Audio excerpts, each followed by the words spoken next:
I'm Brian. And I'm Stephanie. Do you ever feel like you have to cite every sentence in your paper? Let's talk about that. So there are a few reasons why you might feel this way. For one, you might find that you're using an inappropriate citation strategy. If you're engaging with one source over a cluster of sentences, you might treat that source as a person and have a conversation with them. So that means revise away from this. Homeless youth report protecting their safety by moving regularly, altering their appearance to look tougher, and carrying weapons to defend themselves. These strategies are adaptive responses to the realities of homelessness. They demonstrate that social systems shape violent homeless youth culture. Here the source of the information is silent. It's in the brackets, which makes it extra textual. Not a part of the content. If you introduce the source author and then use pronouns to refer to the author, you create much better flow. And you show that this source and author are important. That's why you're dwelling on them. Revised this way, the paragraph now reads as follows. Keeland finds that homeless youth protect their safety by moving regularly, altering their appearance to look tougher, and carrying weapons to defend themselves.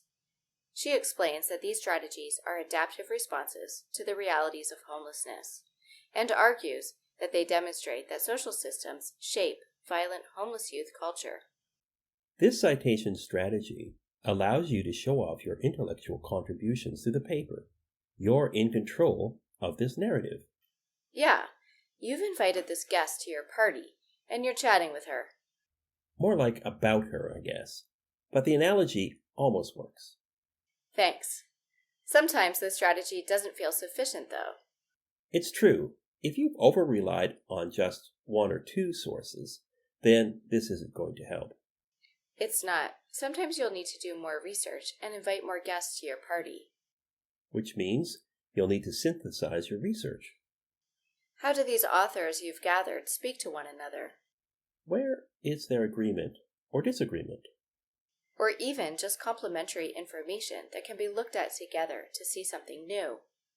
So this approach would move your paragraph from this, the original draft that over-relies on a single source, to this, with the orchestration of a conversation between texts.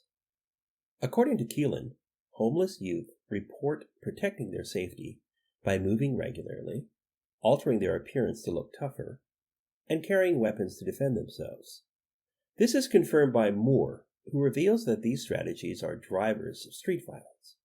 Complex social issues like this can be illuminated by psychological theories of adaptive responses.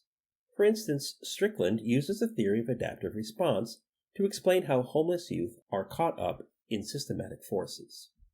As the writer doing this orchestration, your intellectual work involves bringing everyone to the party and seeing what results from the ensuing discussion.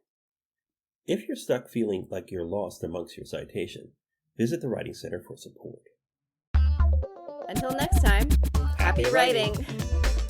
You've got this.